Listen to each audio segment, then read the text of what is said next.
జై స్వరాజ్, జై స్వరాజ్, జై స్వరాజ్. మిత్రులారా, ఈరోజు హైదరాబాద్లోని రామ్నగర్ ఏరియాలో ఉన్నటువంటి భవన నిర్మాణ కార్మికులకు సంబంధించినటువంటి నాయకులతో జై స్వరాజ్ పార్టీ ఈరోజు సమావేశం జరగడం జరిగింది. వారి దగ్గర నుంచి ఇక్కడ ఉన్నటువంటి కార్మికులు, జై స్వరాజ్ పార్టీ ట్రేడ్ యూనియన్ కార్మిక నాయకుడు గోల్కొండ రత్నం గారు, అదేవిధంగా మాటూరు కృష్ణమోహన్ గారు, ఈ ఏరియా అధ్యక్షులు రామ్నగర్ అధ్యక్షులు కడన్ నరసింహ గారు, ప్రధాన కార్యదర్శి షమీం గారు, చైర్మన్ గారు వాసుదేవ్ గారు, యాదగిరి గారు, సదానంద్ గారు, నారాయణ గారు, రాములు గారు, ఈ భవన నిర్మాణ కార్మిక నాయకులందరితో కూడా చర్చించి వారి అభిప్రాయాలు తీసుకోవడం జరిగింది. ఈ రాష్ట్రంలో దాదాపు 25 లక్షల మంది భవన నిర్మాణ కార్మికులు అసంఘటిత రంగంలో పనిచేస్తున్నటువంటి వారు ప్రభుత్వ రంగంలో లేబర్ కమిషన్ గుర్తింపు కార్డులు ఉన్నటువంటి వారే ఉన్నారు. అయితే అనేక విషయాలు చర్చకు వచ్చినా కానీ, ఉదాహరణకి కార్మికులకి హెల్త్ క్యాంపుల పేరుతోటి కార్మిక శాఖ వేలాది కోట్ల రూపాయలని దుర్వినియోగం చేస్తుంది. కార్మికులకి 100% ఆరోగ్యం కల్పించాల్సింది, ఆరోగ్యం కాదు వైద్యం ఇవ్వాల్సింది. కానీ ఏ రూపాన్ని ఇవ్వాలి? హెల్త్ క్యాంపుల పేరుతోటి కార్మికులను పిలిపించుకొని ఇలాంటి ప్రొఫైల్స్ తయారు చేసి వారికి ఇచ్చిపోతున్నారు అంతే. దీనివల్ల వారికి వచ్చేది ఏం లేదు.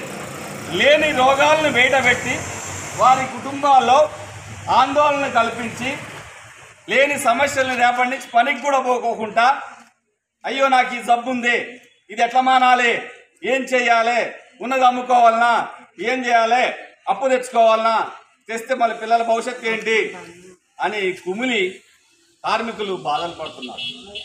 అందుకనే ఇక్కడ నాయకులతోటి నరసింహ గారితో, రత్నం గారితో, అదేవిధంగా వాసుదేవ్ గారితో, షమీం గారితో, రాములు గారితో, నారాయణ గారితో మాట్లాడిన తర్వాత ఒకటే, జై స్వరాజ్ పార్టీ ప్రభుత్వాన్ని, లేబర్ కమిషన్ని డిమాండ్ చేస్తుంది. హెల్త్ క్యాంపులు కాదు నాయన మాకు ఇవ్వాల్సింది హెల్త్ కార్డులు.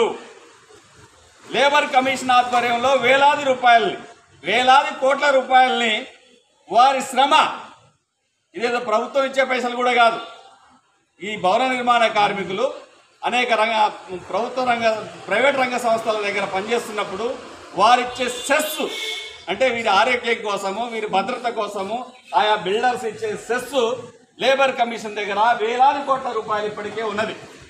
వాటిని వీరి ఆరోగ్యం కోసము, వీరి ఆవాసం కోసము, వీరి ఉపాధి కోసము కేటాయించాలి. కానీ హెల్త్ క్యాంపుల పేరుతోటి రికార్డులు రాసుకొని ఇప్పటికే దాదాపు 100 కోట్ల రూపాయలు దుర్వినియోగం అయినట్టు వార్తలు వస్తున్నాయి.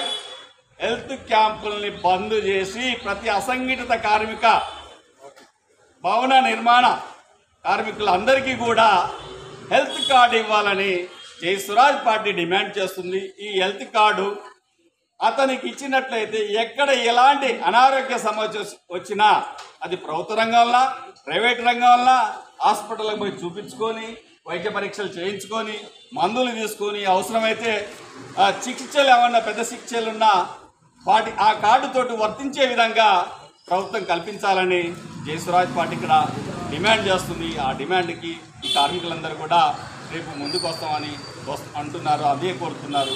ఈ డిమాండ్ని మరొకటి సుమారు 15,000 కోట్ల రూపాయలు ఈ ప్రభుత్వ కార్మిక శాఖ దగ్గర ఉంది. ఈ రాష్ట్రంలో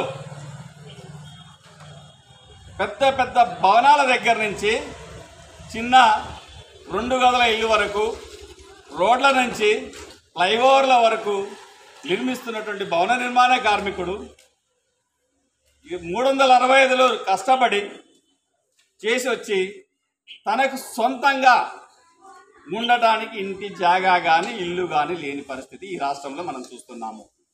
కాబట్టి ఈ రాష్ట్రంలో ఉన్నటువంటి 25 లక్షల మంది భవన నిర్మాణ కార్మికులకి ప్రభుత్వం గుర్తించినటువంటి కార్డు వారి దగ్గర ఆల్రెడీ గుర్తింపులో ఉన్నటువంటి వాళ్ళందరికీ కూడా డబల్ బెడ్రూమ్ ఇండ్లని తప్పనిసరిగా ఇవ్వాల్సింది. కార్మికులందరికీ డబల్ బెడ్రూమ్ ఇల్లు ఇవ్వాలి. లేదా 250 గజాల్లో వారికి ఇంటి స్థలాన్ని ఇచ్చి సొంత ఇంటి నిర్మాణం కోసము కృషి చేయాలి. ఎందుకు అనుకుంటుంటే ఎక్కడో దేశం నుంచి ఇక్కడికి పరిశ్రమల పేరుతో వస్తే వేలాది ఎకరాలని వారికి దారాదత్తం చేస్తున్నాయి ఈ ప్రభుత్వాలు.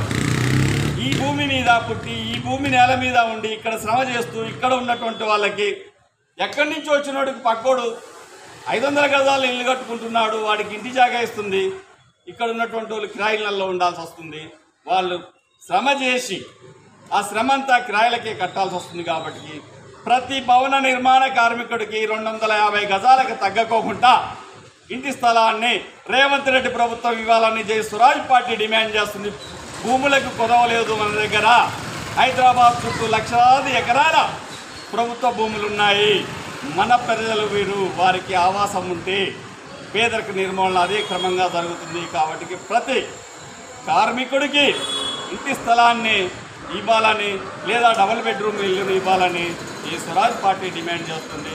ఈ డిమాండ్ పరంగా త్వరలో రాష్ట్ర వ్యాప్త కార్యాచరణకి ఈ స్వరాజ్ పార్టీ పిలుపునివ్వబోతుంది. మరొకటి, ప్రతి కార్మికుడికి కూడా ఈ రాష్ట్రంలో ఉన్నటువంటి భవన నిర్మాణ కార్మికులకి 10 రోజుల పని దినాలు కల్పించాలి. ఎందుకంటున్నంటే పేదరిక నిర్మూలన కోసం ఇంద్రమ్మ సూత్రాలు అది ఇదని చెప్పే రేవంత్ రెడ్డి పేదరిక నిర్మూలనకి పథకాలతో కాదు, పని కల్పించడం వల్ల పేదరిక నిర్మూలన జరుగుద్ది. పని చేయడానికి మా కార్మిక సోదరులందరూ సిద్ధంగా ఉన్నారు. మీరు చేయాల్సింది ఒకటే, కనీసం నెలలో 10 రోజుల పని దినాలు వారికి కల్పించాలని మేము డిమాండ్ చేస్తున్నాం. రోజు పొద్దున్న లేచి సర్ది కట్టుకొని అడ్డా మీద కూర్చొని ఎవడు నన్ను పనికి పిలుస్తాడా అని ఆ రోజు చూసి పని దొరికితేనేమో ఓకే, పని దొరకకపోతేనేమో మళ్ళీ ఇంటికి వచ్చి బాధపడుకుంటూ కూర్చోవాల్సిన పరిస్థితి మా భవన నిర్మాణ కార్మికులకు ఉన్నది. కాబట్టి అది తొలగాలంటే ప్రభుత్వం తప్పనిసరిగా ప్రతి కార్మికుడికి 10 రోజుల పని దినాలు కల్పించాలని జై స్వరాజ్ పార్టీ డిమాండ్ చేస్తుంది. ఆ డిమాండ్ని కూడా రేవంత్ రెడ్డి ప్రభుత్వం తక్షణమే పరిష్కరించాలని కోరుతున్నాం. జై స్వరాజ్, జై స్వరాజ్, జై స్వరాజ్, జై స్వరాజ్.